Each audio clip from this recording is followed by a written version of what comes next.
Fala, queridão, graça e paz. Hoje é o nosso dia 53 da nossa leitura anual da Bíblia Sagrada. Lembrando que vão ser 365 dias e hoje é o nosso dia 53 e a nossa leitura hoje está em Mateus capítulo 4, Êxodo capítulo 25 até o 27 e Provérbios número 12. Então vamos para Mateus capítulo de número 4. Aqui no capítulo 4 de Mateus, nós vamos ver alguns episódios interessantes. Vai falar sobre a tentação de Jesus no deserto, o início do ministério de Jesus e o chamado dos primeiros discípulos. Porque no versículo 1 até o versículo 11 do capítulo 4 vai falar sobre a tentação de Jesus no deserto.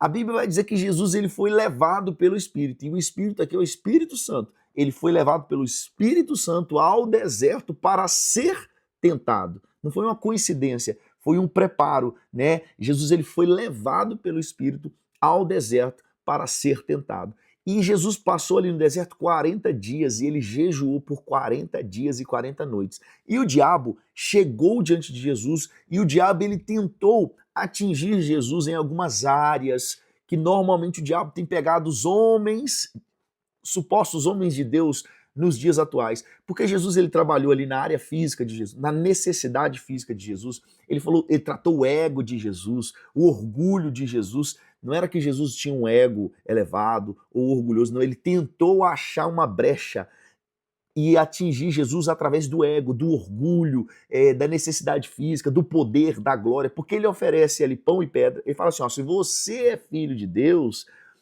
pega essas pedras e transforma em pão. Né? Então ele estava falando da necessidade física de Jesus. Ele fala do ego, do orgulho, que ele fala assim, ó, lança-se daqui para baixo, porque os anjos do Senhor vão vir e vão cuidar de você.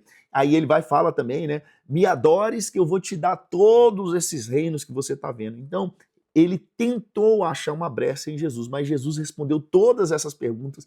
A gente pode falar disso em outro momento, mas aqui em Mateus capítulo 4, versículo 1 a 11, vai falar só de Bíblia, querido.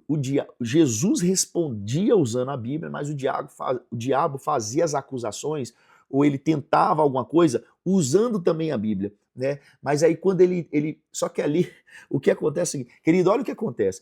Jesus, ele saiu do batismo agora. No batismo, quando Jesus foi batizado por João Batista, veio a confirmação do céu, falando assim, ó, esse é o meu filho amado em quem eu tenho prazer. Uma confirmação de Deus dizendo, Jesus é o meu filho amado. Aí de repente Jesus sai dali, vai para o deserto e agora ele é colocado em xeque, colocado em dúvida aquilo que Deus tinha acabado de afirmar, porque o diabo agora ele lança a dúvida, falando assim, se tu és o filho de Deus, Deus tinha acabado de falar, tu és o meu filho amado, agora o diabo vem com a dúvida, se tu és, faça isso. Mas Jesus usou a palavra de Deus aqui, como eu disse, do versículo 1 até o 11, foi Bíblia pura. O diabo usando Bíblia para fazer propostas e Jesus usando Bíblia para responder essas propostas feitas pelo diabo. Então Jesus vai responder, por exemplo, nem só de pão vai viver o homem, né, mas de toda palavra que sai da boca de Deus. Jesus fala assim, ó, não tentarás o Senhor teu Deus. E Jesus também vai responder, né, ao Senhor teu Deus adorarás e só a Ele servirás.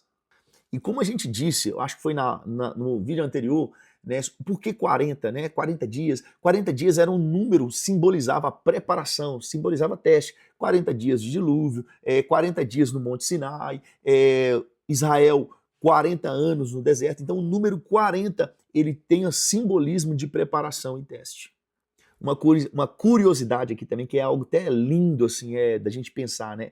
Jesus, não foi o diabo que foi lá atrás de Jesus para tentar Jesus. Jesus é quem entrou no terreno do inimigo, vamos assim dizer, porque o Senhor Jesus ele foi levado pelo Espírito Santo até o deserto.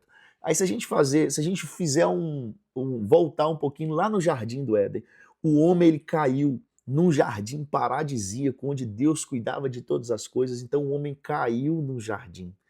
Ali o diabo entrou no lugar onde Deus tinha criado para o homem, e o diabo faz uma proposta e o homem cai. Só que aqui Jesus, representando aquele que vai revigorar tudo isso, né, trazer uma ordem a tudo aquela catástrofe que o pecado causou, Jesus é quem entra no inimigo, na, na área do inimigo, né? No território inimigo. Jesus é quem entra lá e ele vence o diabo dentro da casa do diabo, no deserto. Jesus ele entra lá e ele vence o diabo ali dentro.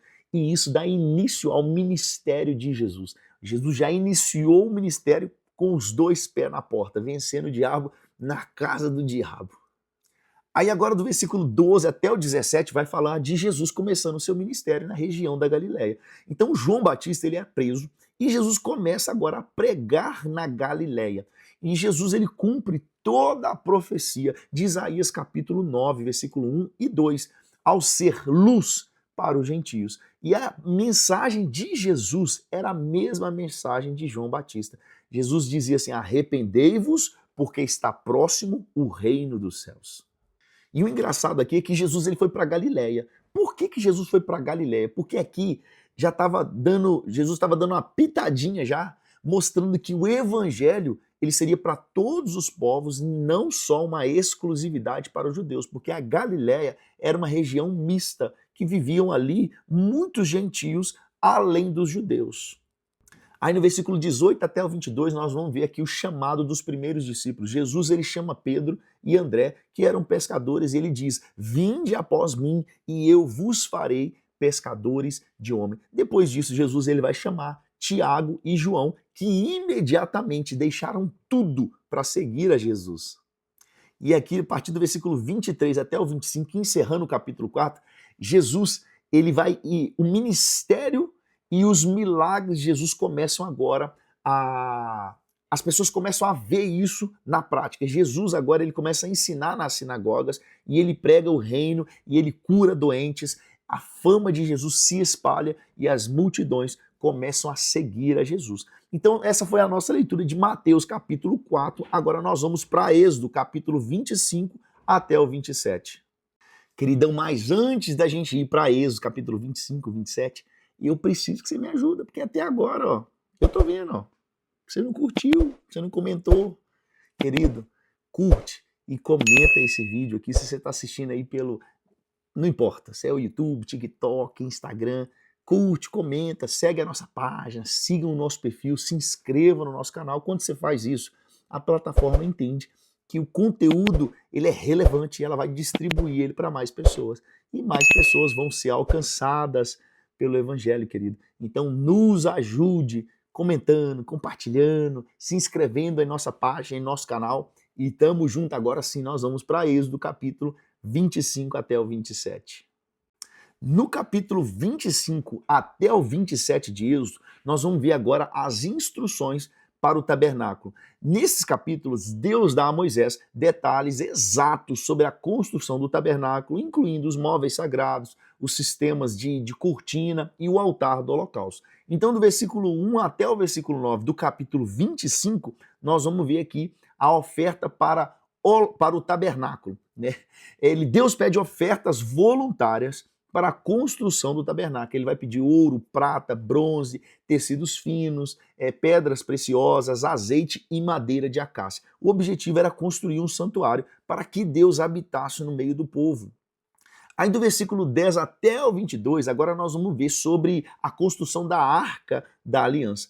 A Arca da Aliança ela era feita de madeira de acácia revestida de ouro por dentro e por fora, com 2 querubins sobre o propiciatório. Essa aqui, ó, é a Arca da Aliança. Olha que linda. E essa arca representava a presença de Deus e ela era colocada no Santo dos Santos, porque tinha o pátio, o lugar santo e o Santo dos Santos. Então a arca ficava lá dentro. O que era o propiciatório? Era a tampa dessa arca. Também vou deixar aqui, ó. Aqui era a parte do propiciatório, essa parte aqui, ó. Então, isso aí era onde o sacerdote ele aspergia, ele espalhava o sangue no dia da expiação, simbolizando o perdão de pecados. Aí agora do versículo 23 até o 30 vai falar da mesa dos pães da preposição. Ela era feita também de madeira de acácia e de ouro, ela servia para colocar 12 pães representando as tribos de Israel. O que isso significava? Representava a provisão e a comunhão com Deus. Aí do versículo 31 até o 40, vamos ver detalhes de como deveria ser o candelabro. ele era feito de ouro puro, com 7 lâmpadas, e ele iluminava o lugar santo. O que simbolizava o candelabro? A luz de Deus, e a presença, quer dizer, a luz de Deus, né? A presença de Deus guiando Israel, era isso que representava. Porque lá em João capítulo 8, versículo 12, vai falar que Jesus é como a luz do mundo. Então era isso que simbolizava o candelabro. Vou deixar aqui também, ó. Esse aqui é o candelabro, esse objeto aqui é o candelabro que está falando aqui em Êxodo, no versículo 31 até o 40 do capítulo 25.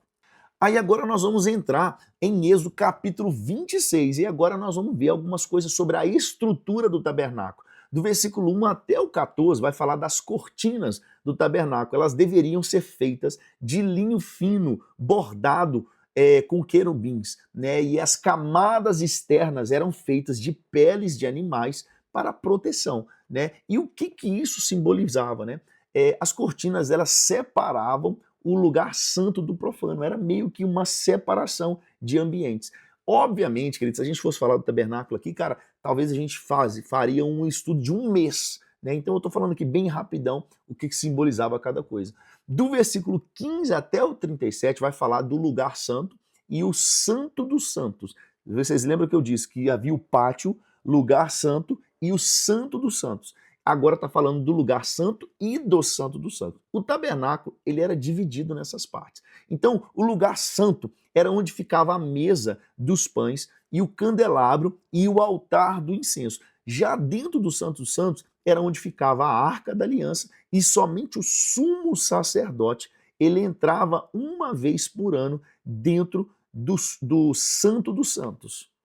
E uma curiosidade, esse véu que separava o lugar santo dos santos é justamente aquele véu que se rasga quando Jesus ele morreu na cruz. Lá em Mateus capítulo 27, 51 diz que o véu ele se rasgou. O que simbolizava isso?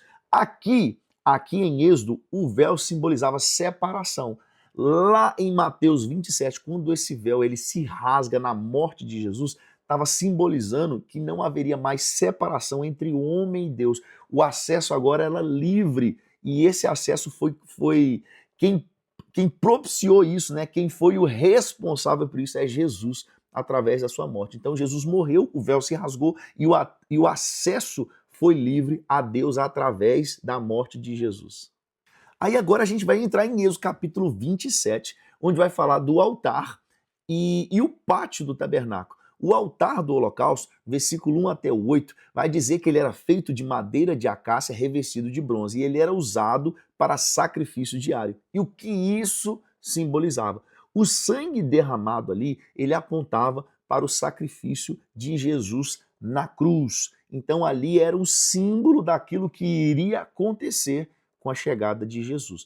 No versículo 9 até o 19 vai falar do pátio do tabernáculo, que era rodeado por colunas e cortina de linho. Ele separava o espaço sagrado do restante dos acampamentos. O que isso simbolizava? Simbolizava a santidade, meio que a santidade de Deus, ela exige separação do pecado. Então, por isso que o pátio era um lugar com acesso limitado, né, para simbolizar essa separação entre Deus e o pecado. Aí, finalizando o capítulo 27, no versículo 20 e 21, vai falar do azeite para o candelabro. O candelabro, ele deveria permanecer aceso continuamente, né? Alimentado por azeite puro. O que isso simbolizava? A presença de Deus, ela era constante, iluminando o seu povo, né? E isso também apontava para Cristo, mais uma vez, como a luz do mundo. Agora nós vamos para Provérbios número 12. No capítulo 12 de Provérbios, vai continuar fazendo um contraste entre o caminho dos justos e dos perversos. Verso 1 até o verso 7 vai falar que o justo, ele ama a correção e ele vive em retidão. Vai dizer que quem ama a disciplina, ele é sábio, mas quem rejeita a correção é tolo. Vai dizer também que os planos dos justos, eles são retos, mas o conselho dos ímpios são enganosos. Vai dizer que os justos permanecem firmes, mas os ímpios serão destruídos. Aí vamos ver aqui do verso 8 até o 16, vai falar do poder das palavras e da conduta Porque vai dizer que o justo, ele fala com sabedoria, mas a língua do ímpio, ela fere. E vai dizer também que o tolo, ele mostra a sua ira imediatamente, mas o sábio, ele controla a sua raiva. E vamos finalizar o capítulo 12, do versículo 17 até o 28, dizendo que o justo trabalha e ele vive com integridade. Porque no versículo 24 vai dizer que o preguiçoso ele não alcança o que deseja, mas o diligente ele prospera. E vai dizer também que no caminho da justiça há vida, mas o caminho do pecador leva à morte. Querido, essa foi a nossa leitura do nosso dia 53. Nos vemos amanhã no nosso dia 54. Deus abençoe.